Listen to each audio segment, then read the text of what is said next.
En las inmensas llanuras del salvaje oeste, el invierno no llegaba poco a poco como una visita anunciada, sino que se presentaba de golpe, sin pedir permiso, extendiendo su manto blanco sobre todo lo que alcanzaba la vista. Cuando el sol empezaba a caer detrás de las montañas, la temperatura descendía con él, dejando en el aire un frío tan seco que parecía cortar la respiración. Las familias que habitaban pequeñas cabañas de madera sabían que, en cuanto el cielo se obscureciera, comenzaría la lucha silenciosa por conservar el calor durante la noche. Dormir, en aquellos tiempos, no era solamente cerrar los ojos, era un acto de preparación, un hábito aprendido y perfeccionado después de sufrir innumerables noches heladas. Dentro de las casas todo se volvía ritual. Antes de acostarse, la chimenea recibía la mayor atención. Las brasas del día se removían cuidadosamente para encender un fuego más robusto, capaz de mantenerse encendido hasta el amanecer. Se elegían troncos gruesos, por lo general de roble o nogal, que ardían lento y parejo. No había margen para errores, un descuido podía significar despertarse temblando o, peor aún, enfermarse en pleno invierno, un riesgo casi mortal para quienes vivían tan lejos de cualquier médico. Las luces eran escasas. Lámparas de aceite colgaban de ganchos improvisados o descansaban sobre mesas de madera desgastada.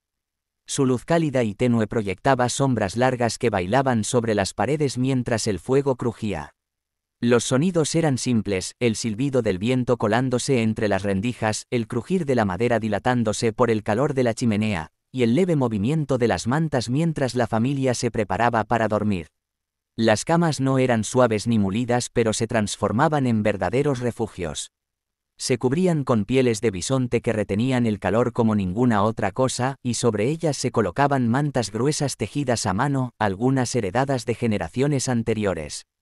Cada manta contaba una historia, la abuela que la había tejido, la madre que la había remendado, el viaje en caravana donde se había utilizado por primera vez.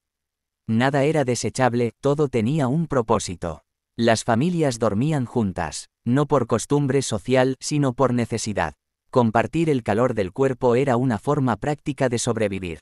Los niños, especialmente los más pequeños, se metían en la cama primero, arropados hasta la nariz.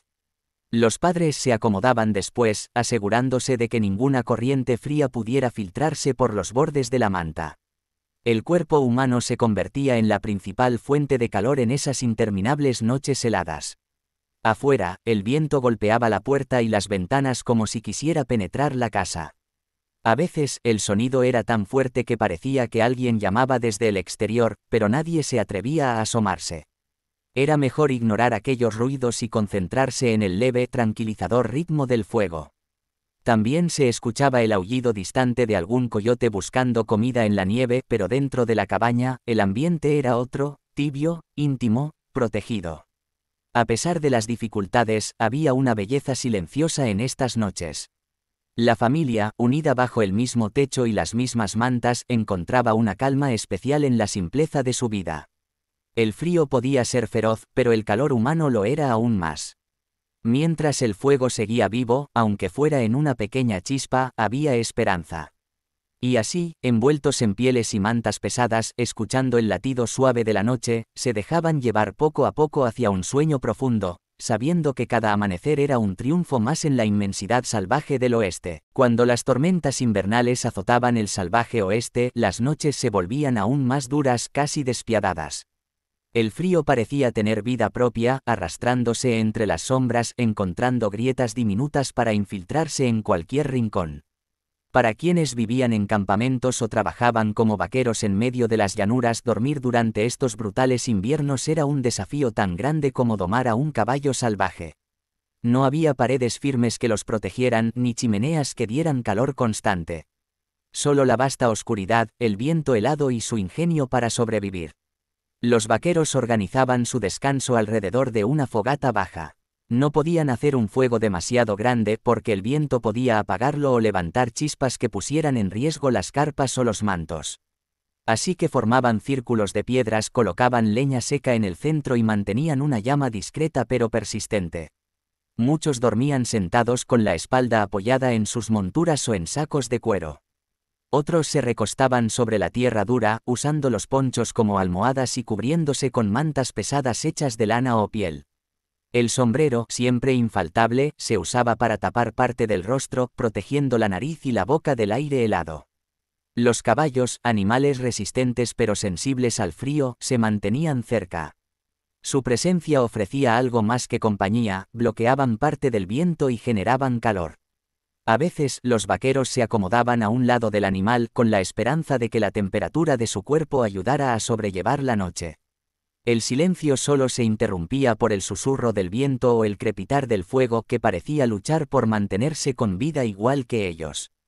En las cabañas, aunque el refugio era mayor, tampoco había comodidad. Cuando las tormentas eran tan intensas que parecía que el cielo se rompía en pedazos, la preparación para dormir se convertía en un ritual meticuloso. Primero se revisaban las ventanas, asegurando que ninguna quedara mal cerrada. Luego se echaba un vistazo a cada rendija visible en la madera, tratando de cubrirlas con telas, pieles o incluso papel si era necesario. Nada debía permitir la entrada del aire cortante. Las familias colocaban recipientes con agua cerca del fuego. Si el agua se congelaba durante la noche, era señal de que la temperatura en la cabaña había caído demasiado. Los ladrillos calentados eran un truco indispensable. Se calentaban en la chimenea hasta que casi quemaban al tacto y luego se envolvían en trapos gruesos. Esos ladrillos se colocaban entre las mantas justo antes de dormir, convirtiendo la cama en un refugio caliente por unos preciosos minutos. La gente no se desvestía. Dormían con la ropa puesta, con guantes y botas de piel, con bufandas y gorros improvisados. La idea de dormir con ropa ligera era impensable. Cada capa podía marcar la diferencia entre una noche llevadera o una madrugada llena de escalofríos. Dormir, en ese ambiente, era un sueño ligero. Cualquier sonido despertaba a los habitantes, el crujir de la madera, un golpe del viento, el aullido de un animal lejano. Instintivamente, todos estaban atentos porque el salvaje oeste enseñaba a no confiar demasiado en la calma. A veces la nieve se acumulaba tanto en el techo que daba la sensación de que la estructura podía ceder en cualquier momento. Aún así, existía una belleza profunda en estas noches heladas. La luz anaranjada de la chimenea llenaba el espacio de una tranquilidad única. La familia, agrupada bajo mantas gruesas, encontraba consuelo unos en otros. Incluso los vaqueros, solitarios por naturaleza, se aferraban a la pequeña llama de su fogata como si fuera un viejo amigo. Dormir no era un simple descanso, era un acto de resistencia, un recordatorio de que, incluso en el invierno más brutal, la voluntad humana encontraba formas de mantener el calor vivo. Y así, en medio de la vastedad blanca y el silencio del oeste, la noche seguía su curso, guardando secretos que solo los valientes se atrevían a enfrentar.